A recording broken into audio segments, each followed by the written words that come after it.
রাজধানীর শাহবাগ থেকে যমুনা অভিমুখে যাত্রা শুরু করেছে ফ্যাসিবাদ বিরোধী জাতীয় ঐক্য। সেখানে আছেন সহকর্মী সাদ আহমেদ, আমরা সরাসরি যুক্ত হচ্ছি তার সাথে। সাদ, সেখানকার পরিস্থিতি এখন কেমন দেখছেন? আপনারা যেমনটি জানেন যে একটু আগে কিন্তু হাসান আব্দুল্লাহ ঘোষণা দিয়েছিলেন যদি 1 ঘন্টার মধ্যে ঘোষণা না আসে তাহলে কিন্তু তারা ইন্টারকন্টিনেন্টালের যে রাজকীয় মোড় সেখানে কিন্তু তারা এসে অবস্থান করবেন, এবং সেই ঘোষণা অনুযায়ী 1 ঘন্টার মধ্যে সিদ্ধান্ত না আসায় কিন্তু তারা এখন ইন্টারকন্টিনেন্টালের যে সামনে সড়কটি রয়েছে সেখানে কিন্তু তারা অবস্থান নিয়েছেন এবং এখানে এসে কিন্তু তারা স্লোগান দিচ্ছেন।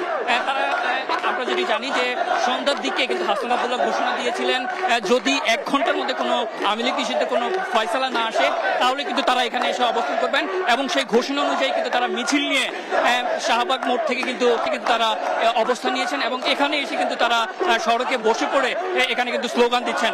এবং হাসান আব্দুল্লাহ আরো একটি বিষয় বলেছিলেন যে যদি এখানেও কোনো ফয়সালা না আসে তাহলে কিন্তু এখান থেকে হয়তো তারা মার্চ ফর যমুনা ঘোষণা করবেন।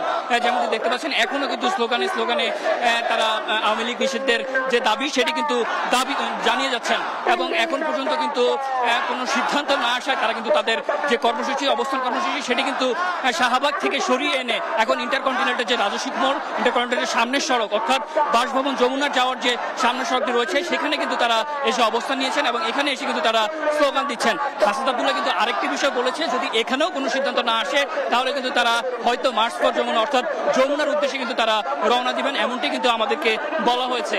আমরা যদি আরেকটু বিষয় বলতে চাই যে একটু আগেই কিন্তু শাহবাগ মোড় থেকে যে অবস্থান কর্মসূচি সেটি সরিয়ে এনে তারা কিন্তু এখন এই রাজস্বিক মোড় যেটি অর্থাৎ ইন্টারকন্টিনেন্টালের যে সামনের সড়ক সেখানে এসে কিন্তু তারা জড়ো হয়েছেন, এবং এখান থেকে যদি কোনো সিদ্ধান্ত না আসে তাহলে কিন্তু তারা হয়তো মার্চ ফর যমুনায় ঘোষণা করো পুরো সড়কটিতে কিন্তু তারা এসে অবস্থান নিয়েছেন এবং তারা কিন্তু বিভিন্ন স্লোগানে কিন্তু তারা এই সড়কটি কিন্তু দখলে রেখেছেন।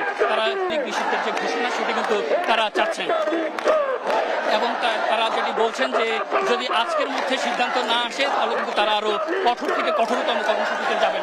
তো এই ছিল ইন্টারকন্টিনেন্টালের অর্থাৎ। সাদ, আপনাকে অসংখ্য ধন্যবাদ।